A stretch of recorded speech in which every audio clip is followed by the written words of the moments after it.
Así que, nuevamente a todos ustedes, gracias al Señor que están acá presentes. Y antes de empezar con la prédica del día de hoy, quiero compartir con ustedes un poco la nueva visión que estamos teniendo para la iglesia. Hace un tiempo atrás estaba leyendo, yo no soy creyente de la teoría de la evolución, pero leí un comentario que escribió Darwin que me llamó mucho la atención y que puede tener vigencia hoy en día. Y dice así el pensamiento de este hombre, dice, no son las especies las más inteligentes ni las más fuertes las que sobreviven, sino las que se adaptan más rápido al cambio. Decía él, ¿no? Y como les digo, no es que sea yo un creyente de esta teoría, pero, sin embargo, creo que tiene algo de verdad, en el sentido de que los tiempos van cambiando y las especies que más sobreviven son las que se adaptan, y nosotros estamos viviendo una época especial hoy en día, ¿no? Con esto de la cuarentena hemos descubierto un montón de cosas, ¿sí o no? ¿No? ¿Quiénes son los maridos que han descubierto que tenían una esposa en casa? Mira, ven, ya levantaron la mano un par de por ahí, ¿no sé? Y hay algunas mujeres que han descubierto que había marido en casa, ¿no es cierto? Y ahí aparece el marido y ya no saben qué hacer para sacarlo de la casa.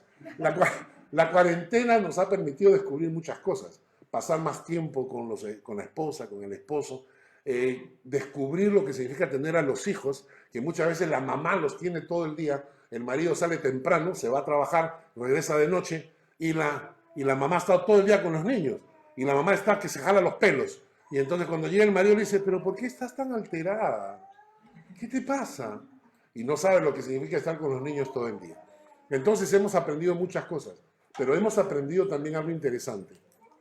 Hemos aprendido que pueden venir tiempos cuando la iglesia sea perseguida, en que vamos a tener que descubrir nuevos métodos y nuevas formas para seguir congregándonos.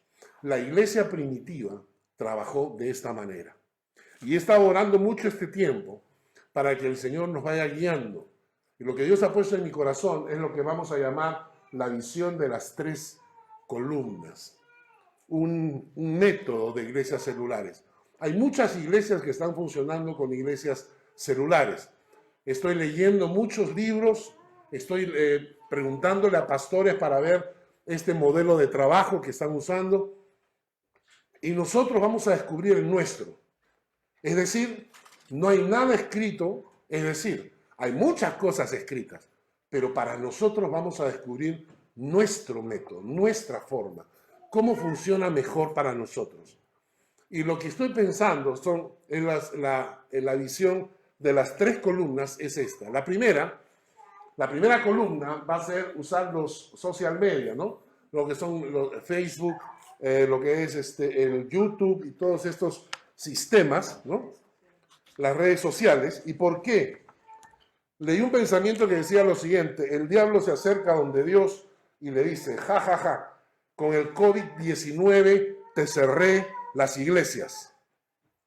Y Dios le contesta, ja, ja, ja, al contrario, abrí una en cada casa. Y la verdad es que el hecho de haber estado en cuarentena y el hecho de haber estado compartiendo la palabra ha sido impresionante. Si ustedes vieran los mensajes que yo recibo, gente que está escuchando las prédicas en este momento, hay gente en Lima levantados a las 3 de la mañana escuchando las prédicas que estamos emitiendo. Según el Facebook, el último registro, nuestro récord ha sido un culto domingo en la mañana con 2.890 conexiones. No se conectan al mismo tiempo porque el mundo tiene diferentes horarios, ¿no? Hay algunos que son sadomasoquistas, como los que están despiertos ahorita, pero el resto se conectan a veces a diferentes horas. 2.800 personas escuchando las prédicas y los estudios. Nosotros hemos estado acostumbrados en los últimos años, por ejemplo, a los estudios bíblicos.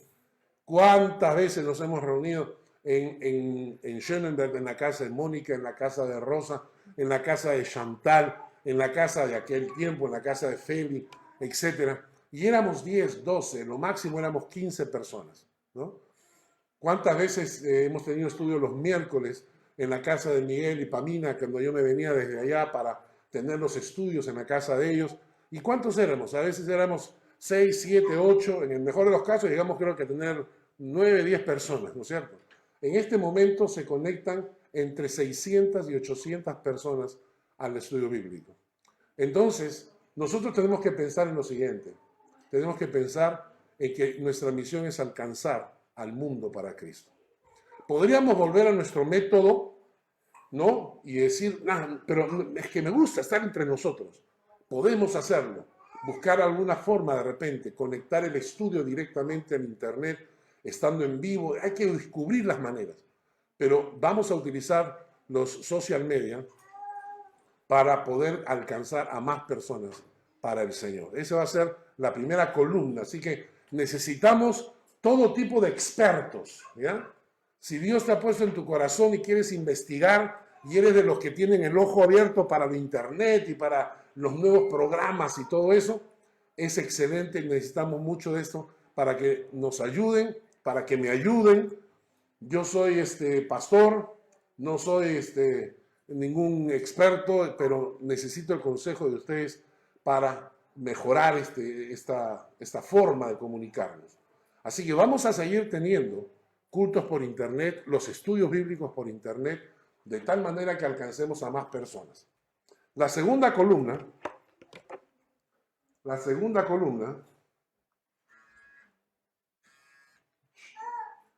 son las iglesias celulares en casas.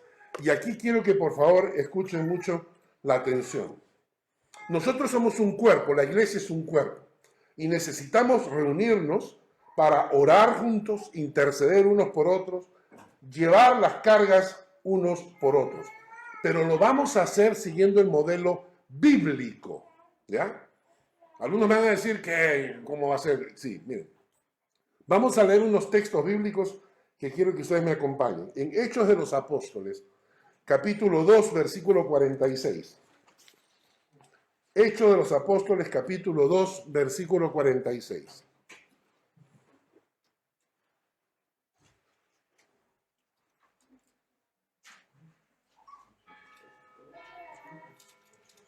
Dice, y perseverando unánimes cada día en el templo y partiendo el pan en las casas, comían juntos con alegría y sencillez de corazón. Y cuando se habla del templo, no eran templos cristianos, se está hablando de los templos judíos. Es decir, cuando los apóstoles estaban predicando el evangelio, dice que iban al templo, pero iban al templo a predicar. Iban al templo a predicar. Pero para participar de la Santa Cena, ahí dice partiendo el pan, se refiere a la Santa Cena, para participar de la Santa Cena no lo podían hacer en el templo judío. Tenían que hacerlo en casas. Y se reunían en casas. ¿Recuerdan ustedes cuando Pedro comenzó a predicar la primera prédica? ¿Cuántos se convirtieron? 3,000. ¿A dónde se reunían en la época romana 3,000 personas? ¿Qué templo había? ¿Qué templo conocían por ahí? ¿Algún templo bautista grande, la Alianza Cristiana Misionera? ¿No? ¿Alguna reformirte que nos pueda prestar el local? No habían, pues, no habían. Se convirtieron 3,000. ¿Y qué hacían? Se reunían por casas. El único lugar donde podían reunirse era el Coliseo Romano, donde lo mataban. Así que no creo que hubieran alquilado ese lugar. ¿De acuerdo? Miren el siguiente versículo, en Hechos, capítulo 5, versículo 42. Todos los días en el templo y por las casas no cesaban de enseñar y predicar a Jesucristo. Todo el día en el templo y por las casas no cesaban de enseñar y predicar a Jesucristo. Hechos 8:3. Saulo, antes de convertirse en el apóstol Pablo, perseguía a la iglesia. Y escribe, Saulo asolaba la iglesia. Es decir, perseguía a la iglesia. ¿Y qué hacía? Entraba casa por casa para arrastrar a los creyentes. ¿Por qué entraba casa por casa? ¿A visitarlos o a comer? ¿A cenar? Porque en cada casa había una iglesia. Seguimos con Hechos, capítulo 20, versículo 20. Como nada que fuese útil he rehuido de anunciaros y enseñaros públicamente por las casas. Y no lean más, pero Romanos 16:5. Saluda a la iglesia de su casa, dice Pablo, cuando le escribe a Epeteneto. En Corintios, las iglesias de Asia os saludan, Aquila y Priscila, con la iglesia que está en su casa, os saludan mucho en el Señor. Y es mi anhelo, mi sueño, de que en el futuro escribamos cartas parecidas, ¿no? Hugo y Janet y la iglesia que está en su casa os saludan, ¿no? Luis Carlos y Valentina y la iglesia que está en su casa os saludan, les mandan saludos. Pero esto, hermanos, esto de las células en casas, para que las células en casas funcionen, escúchenme lo que voy a decir, necesitamos gente comprometida que esté dispuesta al sacrificio y servir a Dios. Los cristianos como dones no tienen lugar en el ministerio en casas. Si hay mucha gente que es cristiana, que lo único que quiere, yo sé, no quieren complicarse la vida. Lo único que ellos quieren es levantarse el domingo lo más tarde posible. Dicho sea de paso, los felicito porque el día de hoy ha sido un día para el Señor de verdad. Ha sido un día en el que te levantas, algunos ni siquiera han dormido, como mi esposa que estaba preocupada desde la madrugada, y levantarse de temprano para poder venir a la iglesia y tienes que preparar todo, porque hay que salir temprano y hay que empujar para que la mujer se pinte más rápido, o sea, y todo esto, ¿no? Y llegar acá a la hora, esto es prepararte para el Señor. Preparar porque el día de hoy es el día del Señor. Entonces tú desde temprano en la mañana te estás preparando, saliendo, llegando, y por eso les felicito. Pero para el ministerio de células en casas, de iglesias en casas, se va a necesitar mucho sacrificio.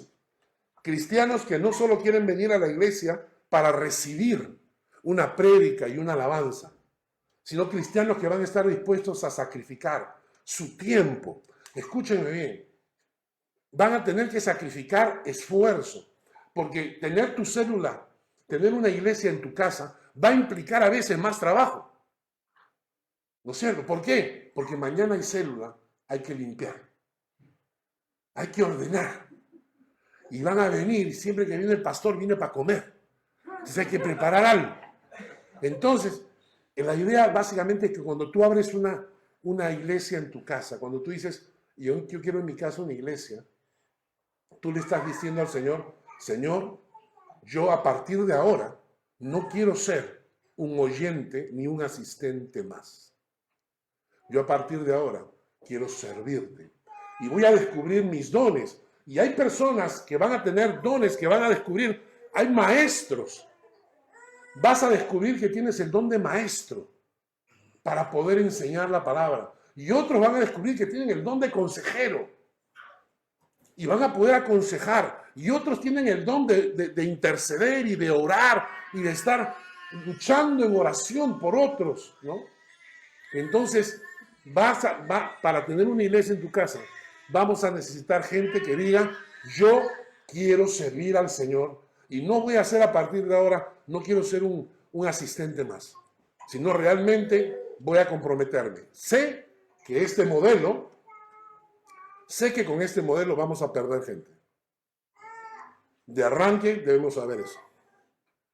Porque las personas que ellos solo quieren levantarse, ir a la iglesia, escuchar la alabanza, luego la prédica e irse a su casita y estar tranquilos, el modelo de iglesias celulares no les funciona, porque les exige demasiado. Entonces ellos probablemente van a terminar saliendo a la iglesia, buscando alguna iglesia en la zona donde ellos se sientan cómodos, donde no tengan que hacer mucho, y van a irse con la bendición del pastor. Vamos a orar por ellos, que Dios les acompañe. Pero los que se metan conmigo en este proyecto, si Dios pone esto en tu corazón y te metes conmigo en este proyecto, vamos a trabajar. Y tú vas a tener tu corona. Y no solamente el pastor tiene, porque como el pastor hace todo, sino tú vas a tener la tuya.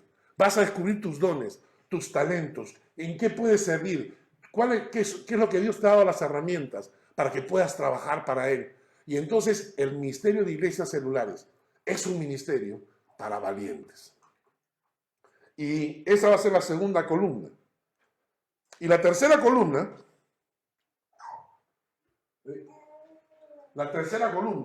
la celebración unida mensual. ¿Y por qué?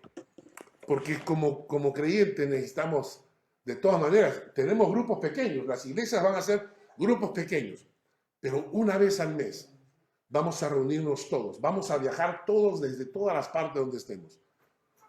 Y yo ya estoy hablando de que acá debemos tener, por lo menos en Basel, debemos tener por lo menos unas dos iglesias celulares, o 3 si es posible. Y tener una en Prater, y una en Basel, y una aquí, y una allá, ¿no es cierto? Y ya tenemos una iglesia nueva en Burgdorf que se está formando, ¿no es cierto? Y tenemos gente ahí, y tenemos la iglesia de Schönenberg, tenemos la iglesia de Dulliken, y una vez al mes hacemos un fiestón. Entonces nos reunimos en algún lado todos, ¿no es cierto? Y venimos y a escuchar la palabra y a encontrarnos y espero que en el futuro podamos estar sin máscaras y abrazarnos y compartir juntos y naturalmente siempre tiene que haber comida al final, ¿no es cierto? Porque si no, los latinos perdemos nuestra identidad, ¿no es cierto? No hay latino que no coma. Entonces, hermanos, esta es la visión que Dios está poniendo en mi corazón. Y estamos aprendiendo. Estamos aprendiendo y ustedes me conocen, yo no soy una persona que sea muy cerrada. Si ustedes tienen ideas, si tienen pensamientos, si tienen consejos, si me dicen, Carlos, ¿y qué tal si hacemos esto? No siempre lo vamos a hacer porque no podemos seguir siempre el consejo de cada uno. A veces tú me vas a decir algo y yo te voy a decir, pero no sé si podamos hacer esto, ¿verdad? Entonces, pero no importa, porque con todos los comentarios nos vamos enriqueciendo. Y entonces, esta es la idea y esto es lo que el Señor ha puesto en mi corazón. Si Dios pone esto en tu corazón y quieres acompañarme en este proyecto, vamos a interceder para que Dios realmente haga cosas grandes. Escúchenme, estamos a punto de comenzar una iglesia celular en el Perú. Ya tenemos grupo de gente que quiere reunirse para tener una iglesia celular en el Perú y se van a llamar Iglesia Cristiana Hispano-Suiza en Lima. No estoy bromeando. Tengo un hermano que me ha escrito de Pucallpa, que es una zona de la selva en el Perú. Y él me dice, queremos hacer una iglesia cristiano-suiza en Pucallpa. Entonces, vamos a orar por esto, para que el Señor realmente sea bueno y nos dirija. Y todos sus comentarios serán bienvenidos. ¿De acuerdo? Y ahora sí abran su Biblia en el Salmo 20.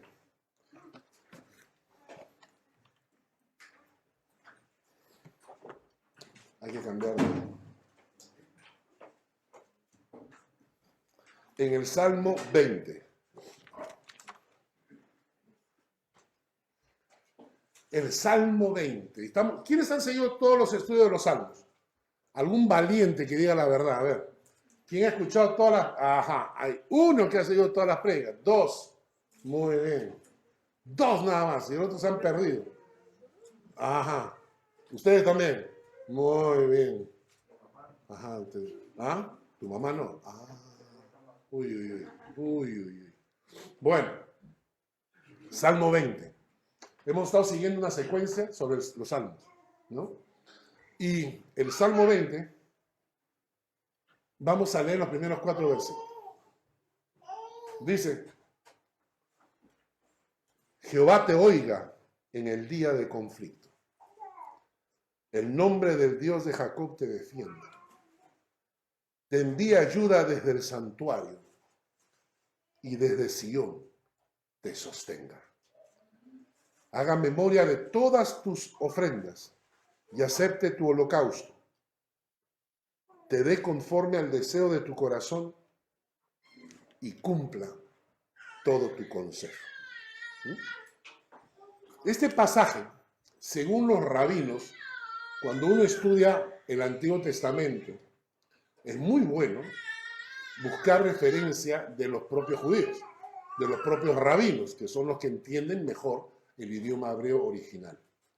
Y este pasaje, este salmo, ellos no se ponen de acuerdo en algo. Dicen que es probable que haya sido David que iba a la batalla. Y entonces se iba a la batalla y que los sacerdotes, los ancianos, los líderes del pueblo le dieron su bendición. Así como cuando el padre le da la bendición a los hijos, ¿se acuerdan de esa época? Cuando el hijo le decía, mamá, dame la bendición antes de salir de casa. Entonces, que eran los ancianos los que le dieron la bendición y entonces le dijeron a David, vas a ir a la batalla, Jehová te oiga en el día del conflicto. El nombre del Dios de Jacob te defienda. Te envíe ayuda desde su santuario y desde Sión te sostenga. Haga memoria de todas tus ofrendas y acepte tu holocausto. Y te dé conforme al deseo de tu corazón y cumpla todo tu consejo. A la palabra consejo que aparece ahí, en el hebreo son planes y proyectos. O sea, lo que está diciendo es que se cumplan tus planes, que se cumplan tus proyectos. Pero otros rabinos dicen que no era oración hacia David, sino que era David el que estaba orando por sus generales. Que sus generales iban a salir a la batalla, y algún general en especial. Y entonces David como rey quiere ponerle las manos encima y bendecirlo y darle su bendición. Y entonces ora por él de esa manera. Hay bendiciones conocidas, ¿no es cierto? Hay bendiciones antiguas, por ejemplo, esta que dice que el camino salga siempre a tu encuentro, que el viento siempre sople detrás de ti y la lluvia caiga suave sobre tus campos. Y hasta que nos volvamos a encontrar, Dios te sostenga suavemente en la palma de su mano. Esta es una bendición de los celtas que decían hacia la gente. Nosotros conocemos que habían bendiciones, la bendición paternal, por ejemplo, la que Jacob le robó a su hermano, ¿no? La bendición paternal. Esta es una costumbre que se daba mucho antes, ¿no? Hoy ya se ha perdido porque la gente se ha enfriado espiritualmente. Pero antes, ustedes recuerdan, cuando uno iba a salir de la casa le decía, ¿no? A la mamá o al papá, mamá, tu bendición, papá, tu bendición. En este caso, el sapo de Jacob le roba la bendición a su hermano Esaú, ¿no? Y entonces ustedes conocen la historia, cómo se presentó, se puso la piel así para engañar al papá, el papá lo llamó para olerlo, ¿no? Entonces lo llama, lo abraza, le huele el sudor, dice, así mi hijo, no se vaya hace tiempo. Y entonces lo engañaron, ¿no? Pero miren qué linda la oración del padre por su hijo. Dice, y le dijo Isaac, su padre, acércate ahora y bésame, hijo mío. Y Jacob se acercó y le besó. Y olió Isaac el olor de sus vestidos. Y le bendijo, mira el olor de mi hijo como el olor del campo que Jehová ha bendecido. Dios pues te dé del rocío del cielo y de las grosuras de la tierra, y abundancia de trigo y de mosto. Sírvante los pueblos y las naciones se inclinen ante ti.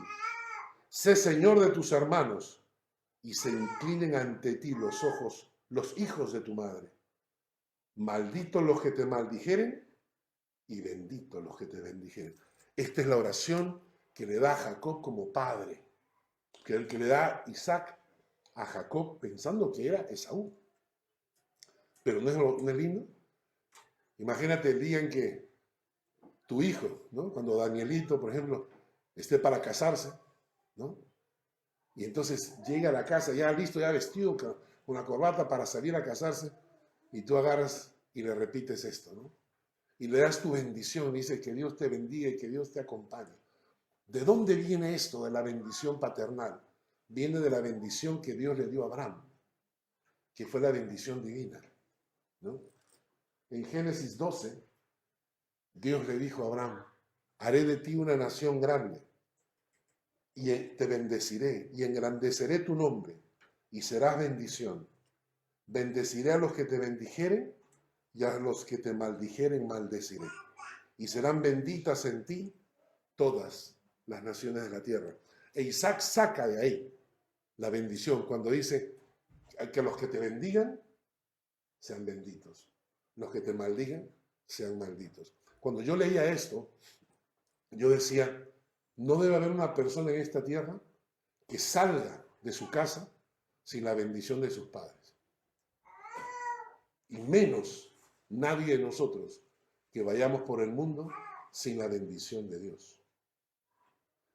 ¿Te imaginas lo que significa ir por el mundo sabiendo que Dios te dice, yo te bendeciré, pero tú serás de bendición? Yo te voy a bendecir, pero tú debes ser de bendición. Y entonces en esa línea vertical, es decir, Dios te bendice, pero tú tienes que ser de bendición. Entonces, a los que te maldigan, yo los maldeciré. Y a los que te bendigan, yo los bendeciré. Y yo quiero ir por el mundo así. Yo quiero tener esa bendición de Dios sobre mi cabeza, ¿no?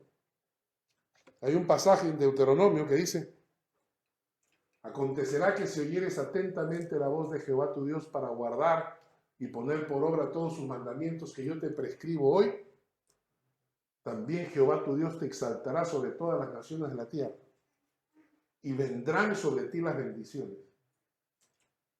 todas estas bendiciones, y te alcanzarán. Y te alcanzarán. Es como que tú estás bajo la bendición de Dios y tú quieres escaparte de la bendición de Dios, no puedes.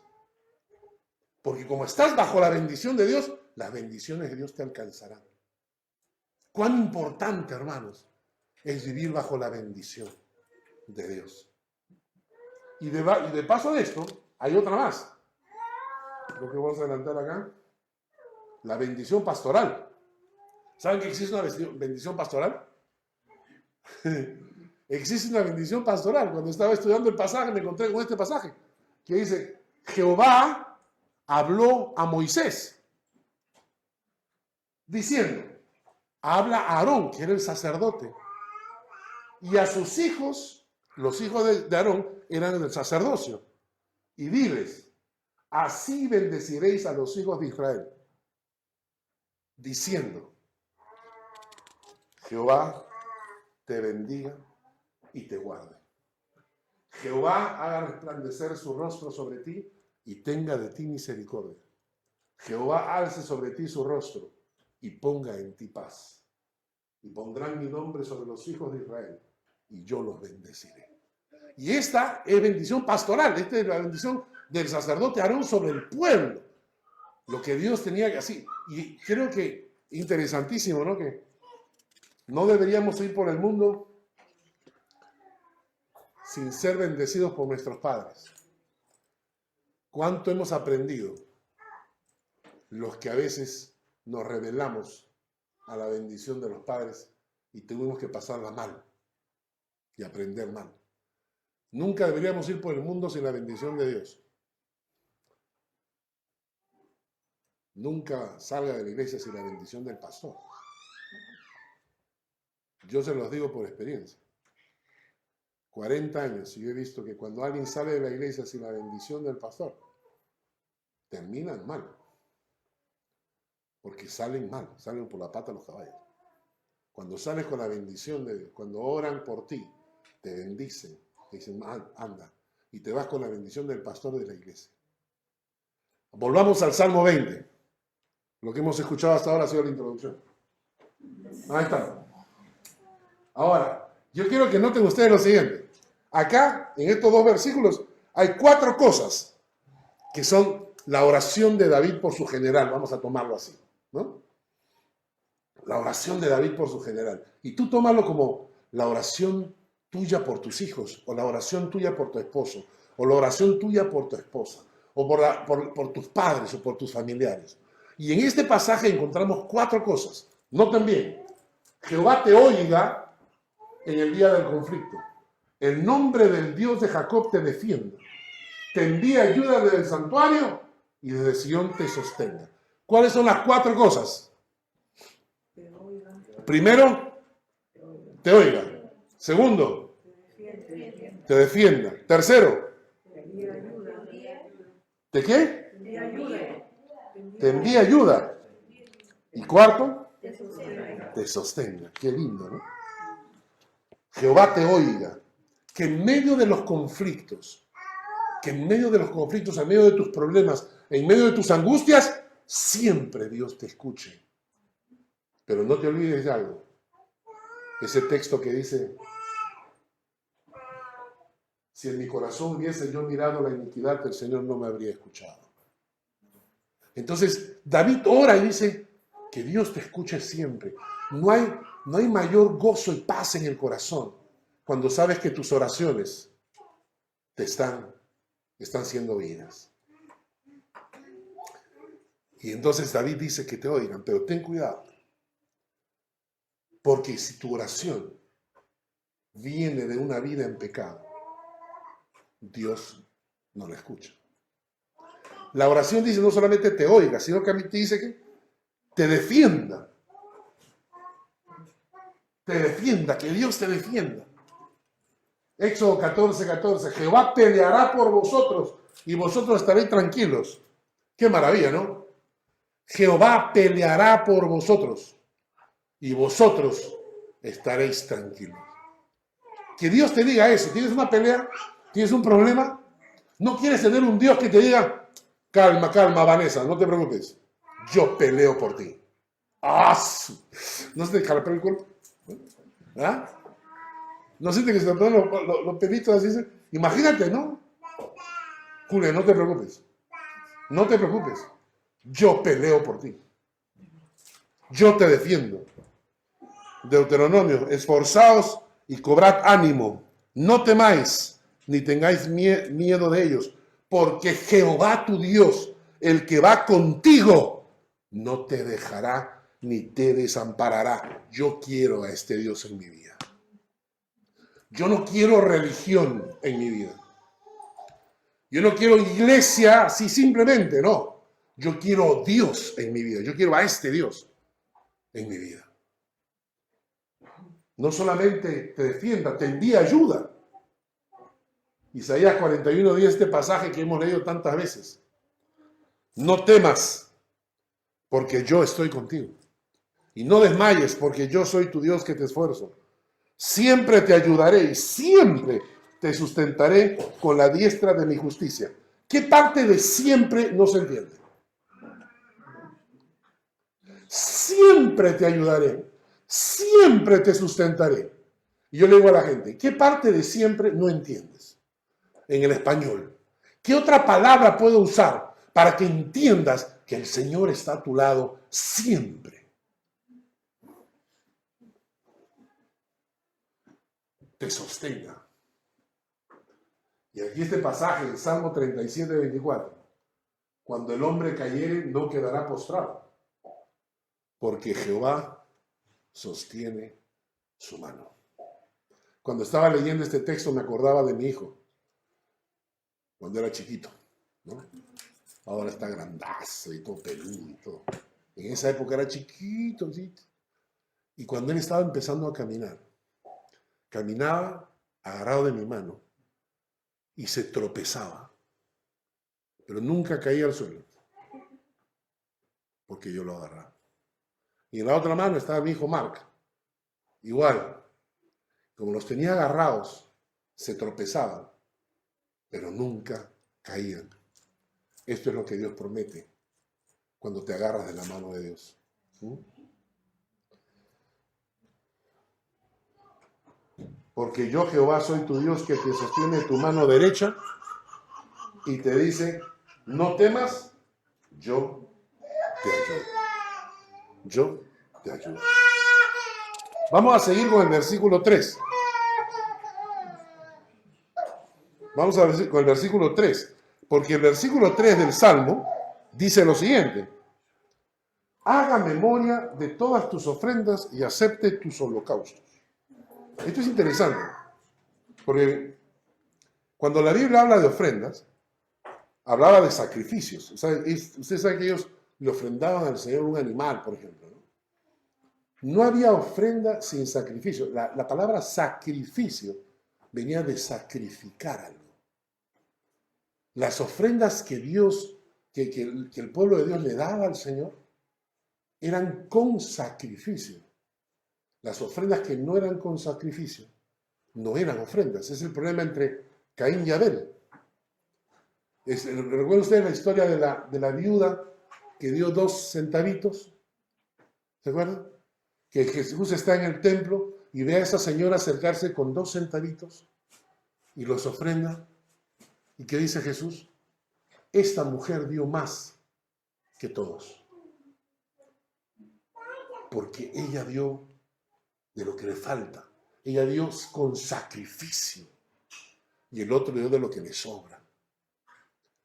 Entonces, por eso es que el pasaje, cuando David le habla a su general, orando por él, le dice que Dios tenga memoria de tus ofrendas. Y junto con las ofrendas son los holocaustos, que son los sacrificios.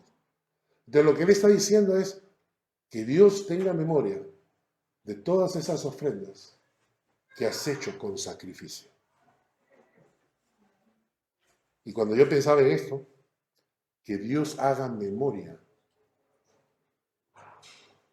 Hemos estado en cuarentena durante estos 3, 4 meses, 5 meses. No nos hemos reunido, y como no nos hemos reunido, la iglesia no tiene ofrendas, ¿no? Entonces, ¿qué hemos hecho con nuestras ofrendas? Y si el Señor tuviera que hacer memoria, a ver, vamos a ver a la Dolly, vamos a agarrar a la Dolly, vamos a recordar a la Dolly qué tal es eso, cómo han sido sus ofrendas en los últimos meses. ¿Qué dice el Señor? Hacer memoria de tus ofrendas. Pero lo interesante es que debido a eso, porque lo que Dios quiere es tu corazón. Dios es dueño del cielo, de la tierra, del oro y la plata. ¿No es cierto? Entonces a Dios no le interesa lo que tú das, si das un montón o no. O sea, a Él no le interesa eso. A Él le interesa tu corazón. Y si tu corazón es capaz de ofrendar con sacrificio para Él, eso te prepara para el siguiente versículo que dice: y Dios te dé conforme al deseo de tu corazón. Y cumpla todo tu consejo, cumpla tus planes, cumpla tus proyectos. Entonces, el versículo anterior se engancha con el siguiente. Porque entonces, cuando Dios ve tu corazón y ve un corazón realmente entregado a Dios, un corazón comprometido con el Señor, entonces Dios, ¿qué contesta? Te dé conforme al deseo de tu corazón. Hay unos versículos preciosos. Salmo 21. El rey se alegra en tu poder, oh Jehová, y en tu salvación, ¿cómo se goza? Le has concedido el deseo de su corazón y no le negaste la petición de sus labios. ¿Quién quiere un Dios así? ¿Quién quiere un Dios así? Qué precioso, ¿verdad? Le has concedido el deseo de su corazón y no le negaste la petición de sus labios. Qué maravilloso es nuestro Dios. Otros textos que el Salmo 37. Confía en Jehová y haz el bien, y habitarás en la tierra, y te apacentarás de la verdad. Deleítate a sí mismo en Jehová, y Él te concederá las peticiones de tu corazón. Vamos, ya casi terminando.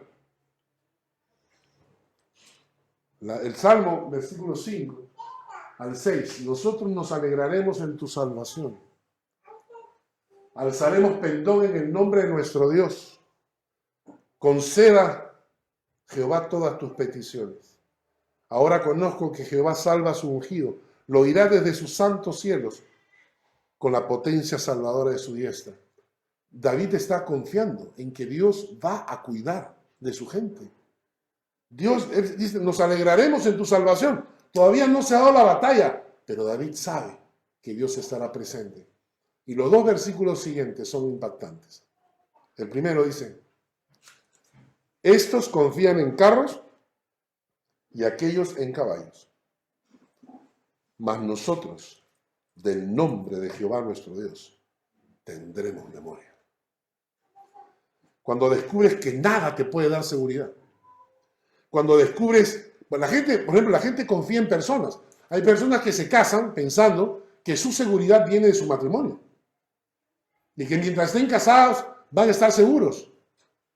Hay algunas personas que piensan que su seguridad de su vejez está en sus hijos. Otros piensan que su seguridad está en su casa, o en su cuenta bancaria, o en su dinero. Y cuando comienzas a pensar y dices, ¿realmente puedo perderlo todo? La gente dice, no, no me puede pasar nada. Sí te puede pasar. Y hay gente que le ha pasado y pierden todo. ¿Ustedes saben la cantidad de gente que ha quebrado en esta pandemia? Empresas completas han quebrado. Hace muchos años en el Perú estaba el terrorismo. Estaríamos hablando del año 1900, ¿cuánto? Cuando fue el Tarata. 92. ¿92? Por ahí, ¿no? Entonces, hubo una bomba en el centro de Miraflores. Una bomba en medio de unos bancos. Y el guardián que cuidaba los bancos empujó el auto para que no reventara en la puerta del banco. El pobre reventó con el auto, ¿no? Pero la bomba fue tan potente que los edificios que estaban al costado reventaron por completo. Cuando nosotros vimos las imágenes de la bomba que había reventado los edificios y ver la gente llorando, vimos a un amigo de mi esposa que estaba parado llamando a su hermano. Nos enteramos que había un hombre que era vendedor, que en la mañana, a las 7 de la mañana, tomó un avión con destino a Trujillo, en el norte del país. Esa noche explotó la bomba en la puerta de su edificio. Todo su departamento se destrozó por completo. Su auto que estaba en la puerta se reventó por completo. Y murieron en el departamento su esposa y sus 2 hijos. Al día siguiente, cuando regresó de Trujillo, o sea, un día antes tenía esposa, hijos, departamento y carro. Cuando regresó al día siguiente no tenía nada. Y cuando piensas en el dinero y dices, yo me saco la loto o la Euromillón, ¿no? ¿De acuerdo? Te sacas el Euromillón. ¿Y qué dices? ¿Qué hago para asegurarme de que no se me vaya a perder la plata? Es decir, para no gastarme la plata, la meto al banco. ¿Es seguro el banco? Si hay una crisis financiera mundial, compro oro. ¿Qué me hago con la casa llena de oro? Es peligrosísima si la gente se entera que tengo oro. Me compro joyas. ¿Cuántas joyas te puedes comprar? Llega un momento en que dices, ¿y ahora qué hago? ¿Cómo me aseguro? Esa gente no tiene paz. Pero los que hemos encontrado a un Dios, como el Dios de la Biblia, decimos, estos confían en carros, los otros confían en caballos. Nosotros hemos descubierto que en el Jehová de los ejércitos está nuestra única seguridad. Y vives en paz, y vives seguro, y vives tranquilo. Porque sabes que tu seguridad no viene de los bienes materiales que se pueden perder. Tu seguridad viene del Creador del cielo y de la tierra. Y por eso el versículo siguiente termina diciendo, ellos flaquean y caen, mas nosotros nos levantamos y estamos en pie. Gloria al nombre del Señor. Qué bueno es Dios, ¿verdad? Dios es realmente bueno. Y queremos orar y darle gracias a Dios por su palabra que hemos escuchado el día de hoy. Vamos a orar.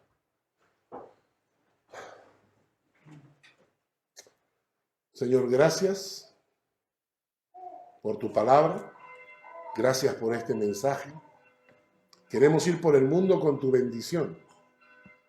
Queremos ir por el mundo confiados en que cuidas de nosotros. Gracias, oh Dios. Permite que esta palabra llegue a los corazones, tanto aquí en la iglesia como los que están escuchando por el internet. Glorifícate, oh Dios. Glorifícate y bendícenos en el nombre de Jesús.